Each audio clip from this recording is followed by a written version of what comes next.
বন্ধুরা, তোমরাও কি এরকমের সুন্দর ডোরমেট কার্পেট বাড়িতে বানাতে চাও, আর তাও বিনা পয়সায় পুরনো কাপড় দিয়ে?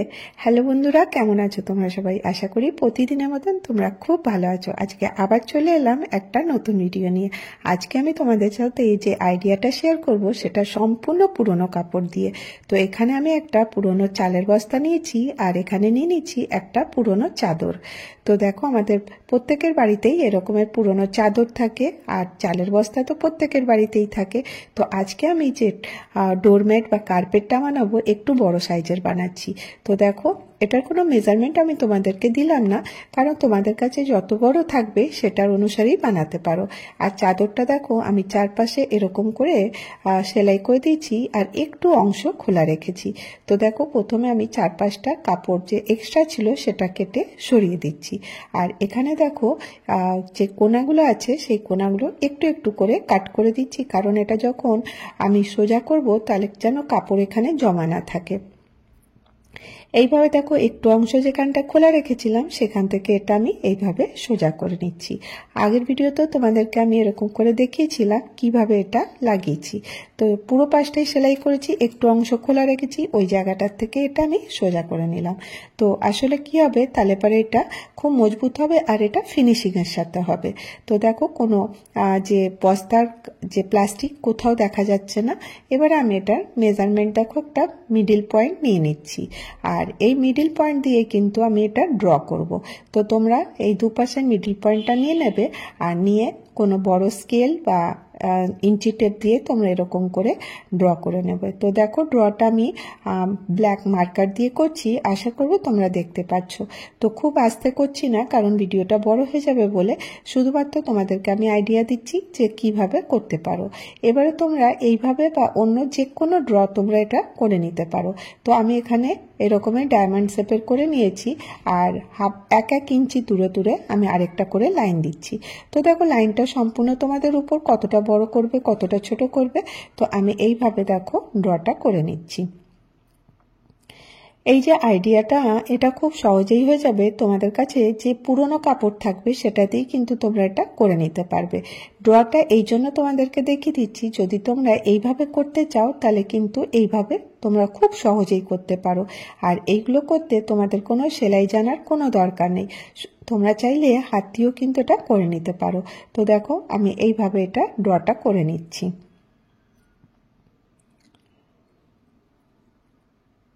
তোমরা এই যে ডায়মন্ডটা আছে, যত বড় বা ছোট এটা তোমাদের উপর সম্পূর্ণ ডিপেন্ড করবে কত বড় করতে চাও। তো আমি এরকম ড্রটা করে নিলাম। এখানে আমি নিয়ে নেবো কিছু পুরনো কাপড়। আমার কাছে কিছু পুরনো সিনথেটিক টাইপের যে সাটিন টাইপের যে লেগিংসগুলো থাকে, প্লাজো থাকে, সেইগুলো অনেক পুরনো হয়ে গেছিলো, সেইগুলো ছিল। তো দেখো, এগুলো কোনো কাজেরও না, সেই জন্য আমি বললাম এটা দিয়ে কিন্তু সুন্দর কার্পেট বানানো যেতে পারে। তো আমি এই প্লাজোটার থেকে কাপড়টা খুলে নিয়েছি, আর এই ডায়মন্ড শেপেরই আমি এর উপরে রেখে এরকম করে কাট করেছি, আর কিছুটা অংশ খোলা রেখেছি। আর দেখো, এখানে আমি প্লাজোগুলো খুলে নিচ্ছি। কিভাবে খুলছি, এখানে ইলাস্টিকটা এরকম করে কাট করে দেবো, আর করে দিয়ে এখানে আমি এটাকে কাপড়টা খুলে নিচ্ছি, কাপড়টা যাতে বড় হয়ে যায়। তো প্রথমে দেখো, এরকম করে আমি খুলে যে এক্সট্রাগুলো থাকবে সেটা সরিয়ে দেব, আর এখান থেকে তোমাদেরকে একটা মেজারমেন্ট নিতে হবে। তোমরা আন্দাজ মতন 2 ইঞ্চি পর্যন্ত নিলেই হবে। আর এটা যে পারফেক্ট মেজারমেন্টের সাথে করতে হবে কোনো এর দরকার নেই, তোমরা জাস্ট খালি একটু আন্দাজ মতন করলেই কিন্তু হয়ে যাবে। তো যাই হোক, এটা তো আমি কমপ্লিট করে নিয়েছি। দেখো, এটা সেলাই কমপ্লিট হয়ে গেছে, পুরোটা করেছি, একটু অংশ এখানটাতে খোলা রেখেছি, হাতটা যেখান থেকে ঢুকালাম। এখানে তোমরা কোনো যে ছোট ছোট কাপড়ের টুকরোগুলো দিতে পারো, বা তোমাদের কাছে যদি সিনথেটিক ফাইবার থাকবে সেটাও তোমরা দিতে পারো। এই সিনথেটিক ফাইবারগুলো দেখো বাজারে ইজিলি কিনতে পাওয়া যায়, বা তোমাদের ঘরে পুরনো যে কুশনগুলো আছে সেগুলো খারাপ হয়ে গেছে, বা কোনো টেডি আছে তার ভেতরেও কিন্তু এই রকমের যে ফাইবারগুলো থাকে সেটাও তোমরা ব্যবহার করতে পারো। তো দেখো, এইভাবে আমি এর মধ্যে ফাইবারটা সুন্দর করে বিছিয়ে ভরে দিচ্ছি। এটা একদম নরম তুলতুলে হবে, সেই জন্য আমি এটা করছি, আর এটার লুক কিন্তু খুব সুন্দর আসবে। তো এইভাবে দেখো, আমি কিছুটা এরকম করে ফাইবারটা ভরে নিলাম। আর এই যে এক্সট্রা পার্টটা থাকবে এটা আমি সুতো দিয়ে আবার সেলাই করে নেব এই জায়গাটাতে। তো দেখো কত সুন্দর সফট সফট হয়ে গেছে না। এবারে দেখো আমি এই যে এই প্লাজোগুলোর থেকে কাপড়টা কেটে নিয়েছি। অনেকগুলো কাপড় আমি এখানে কেটেছি। এখানে তোমাদেরকে আমি দুভাবে এটা করাবো শিখাবো। তো প্রথমে দেখো এই যে কাপড়টা কেটেছো 2 ইঞ্চি করে, এখানেই তোমরা এরকম ছোট ছোট কাট করে নিতে পারো, যেটা তোমাদের সুবিধা হবে সেইভাবে করতে পারো। আমি দুভাবেই তোমাদেরকে দেখিয়ে দিচ্ছি। তো দেখো এরকম করে আমি এটা পুরোটা কেটে নিয়েছি, ফোল্ড করে করেছি যাতে এটা কাটতে তাড়াতাড়ি হয়ে যায়। এইভাবে সম্পূর্ণগুলো তোমরা করতে পারো। আমার মনে হয় এটার থেকে সেকেন্ড আইডিয়াটা বেশি বেস্ট হবে। এখানে দেখো কিছু না, এইভাবে আমি রাখবো, রেখে আমি এটাকে সেলাই করে দেবো। এটা এরকম করে পুরোটাকে ঘুরিয়ে নেব। আর দেখো যে কাপড়টা তোমরা ইউজ করবে কি কালার কম্বিনেশনটা ওটা সম্পূর্ণটা তোমাদের উপর ডিপেন্ড করবে। দেখো কারণ যে প্লাজো বা লেগিসগুলো থাকে সেগুলো থেকে কাপড় বেরোবার কোনো চান্স থাকে না, বা সুতো মানে যেমনি সুতো বেরিয়ে যায় সেগুলো কিন্তু খুলবে না। সেই জন্য আমি এখানে বল পিন আটকে দিচ্ছি। আর এবার দেখো মেশিনে চলে এলাম, কারণ অনেকটা বড় এটা হচ্ছে। ডোরমেট যদি থাকতো তো অত অসুবিধা হতো না, কিন্তু অনেকটা বড় আমি করছি কারণ দেখো অনেকগুলো প্লাজো ছিল। আর এটা যদি একটু বড় করব এটা কিন্তু হোম ডেকোরের কাজে আসবে। সেই জন্য দেখো আমি এটাকে এইভাবে বড় করে করছি। জাস্ট খালি এইভাবে ভালো করে সুন্দর করে ধরে নেবে, ধরে তারপরে এই পিনগুলো একটু করে খুলতে থাকবে আর সেলাইটা করতে থাকবে। আর এটা দেখো তোমরা প্রত্যেকেই করতে পারো, যাদের একটু অসুবিধা হবে সেই জন্য আমি এটা দেখিয়ে দিচ্ছি।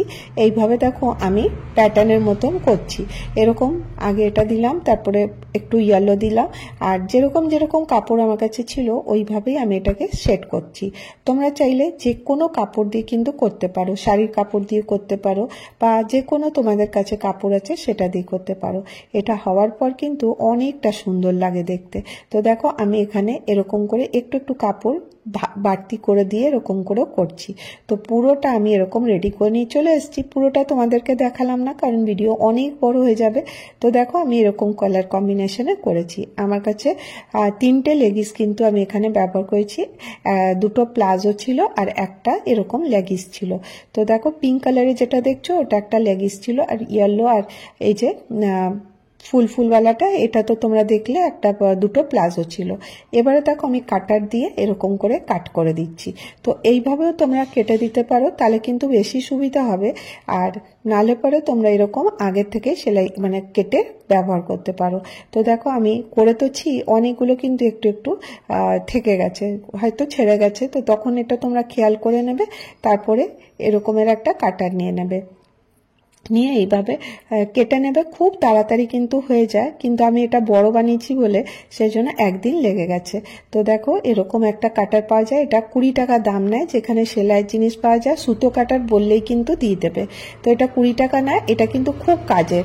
তো দেখো ঘর সংসারের কাজও থাকে, তারপরেই ভিডিও করতে হয়, সেই জন্য একদিন লেগে গেছে। নাহলে এটা যদি 2 থেকে 3 ঘন্টা বসা যায় তাহলেই কিন্তু কমপ্লিট হয়ে যাবে। কারণ আমি এটা একটা খুব বড় সাইজের বানিয়েছি, তোমরা ভিডিওতে বুঝতে পারছো কিনা বলতে পারবো না। এবার দেখো আমি 4টা পয়েন্ট করে নিয়েছিলাম, এখানটাতে আমি সুতো নিয়েছি আর এরকম করে আমি সেলাইটা করে নিচ্ছি।